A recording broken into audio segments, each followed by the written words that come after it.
EA Sports. It's in the game.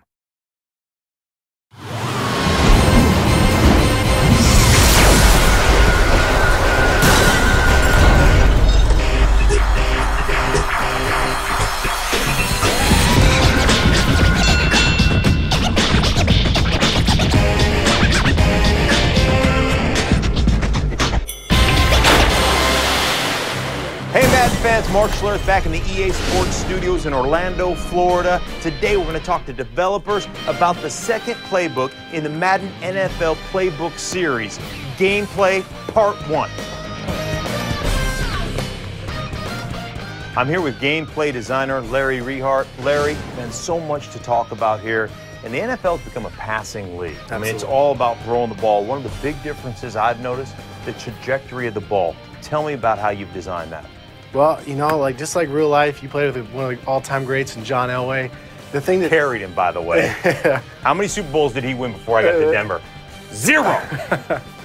But, you know, the thing that kind of differentiates guys like him and the Breezes, the Bradys, the Manning brothers, is their ability to throw the pass with different type of trajectories. You know, every quarterback in the NFL has a rocket arm. They can throw it 1,000,000 miles per hour, but really the difference is the guys that can throw the ball with different type of touch, you know, to drop that ball in over linebackers, in between safeties, and we really, you know, made a concerted effort on focusing on changing the trajectories in Madden NFL 13. You know, you speak of the quarterbacks, and John Elway, one of the greatest that's ever played, and of course I'm kidding, he carried me. But the biggest thing was, for me, is watching quarterbacks and the different release angles. You know, you watch a quarterback go through, focus through his reads, and all of a sudden, boom, he'll hit a back, running a little drag across there. Tell me about some of the quarterback options you put in. Well, yeah, exactly. Like, that's a perfect example of what we changed in this year's game is throwing a swing pass. Last year, you would just tap it, throw a loud pass, and it would go way up in the air and be what our users call a moon ball.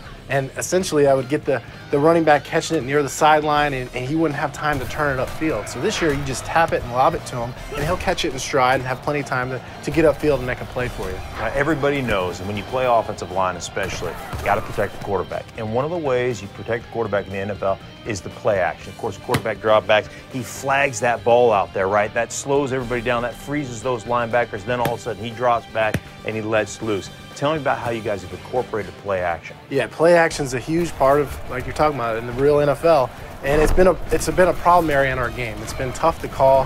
It oftentimes led to sacks and user frustration. So we kind of tuned play action in a variety of ways.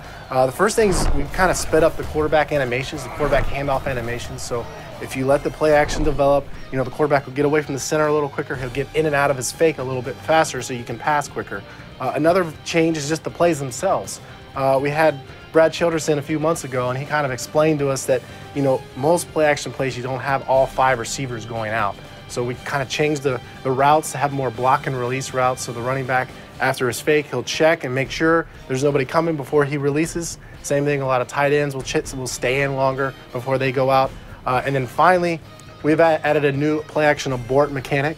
So what this allows you to do is, you know, if you're in the middle of your fake and you see like a free rusher coming, you can just hit right trigger and immediately break out of the fake, and your quarterback will set up and your running back will go immediately in the block. Oh, wow, that's a nice feature. Now, when you talk to Madden gamers, one of the big issues they had, wide receiver control buttons. Sometimes a little bit difficult for the average user. Absolutely. That's what really separates the men from the boys in the Madden world. The Madden Challenge guys, they can do that all day long, where your regular guys like myself, it's more of a struggle. So what we've done this year in Madden NFL 13 is slow down the movement and kind of help keep the user on path to where the ball is going to end up. Obviously, if you click on, your intent is to catch the ball. So we want to kind of help the user and guide them into that direction. Okay, we all know the game is all about offense, but let's talk about the dumb guys who play on the other side, the defensive players. How have you made that better this year? Certainly, we haven't forgot about that side of the ball. Obviously, there's 2 sides of the ball. We can't just focus all on offense. And we've added a new read and react defensive AI system. And what that means is it basically eliminates the psychic DB. You know, the situations where your defensive player would magically spin around without seeing the ball thrown and make an interception or a swat, or he cuts with the receiver even though he doesn't see him cut. So just like real life, Champ Bailey can't make a play on the ball unless he actually sees it happen. So in Madden NFL 13, that won't happen until they see the ball thrown. One of the big changes this year is the ability to disguise your coverage. Last year's game, it was real easy to tell if it was man or zone. You could simply motion a receiver, and if a defender chased him across the field, you knew it was man coverage right away.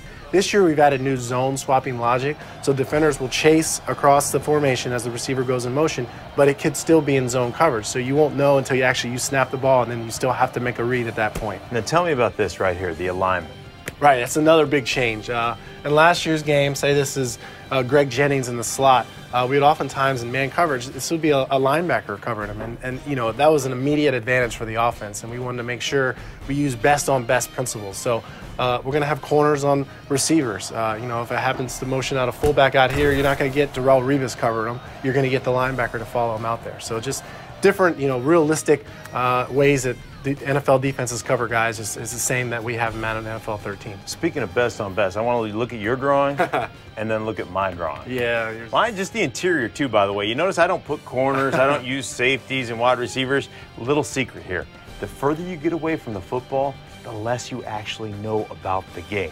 Those wide receivers and those guys, they play out in the water. I like the concrete. That's just some of what gameplay has to offer. Check out the website for more. Now, the third video in the Madden NFL Playbook series, audio, comes out May 14th, so make sure you stay tuned.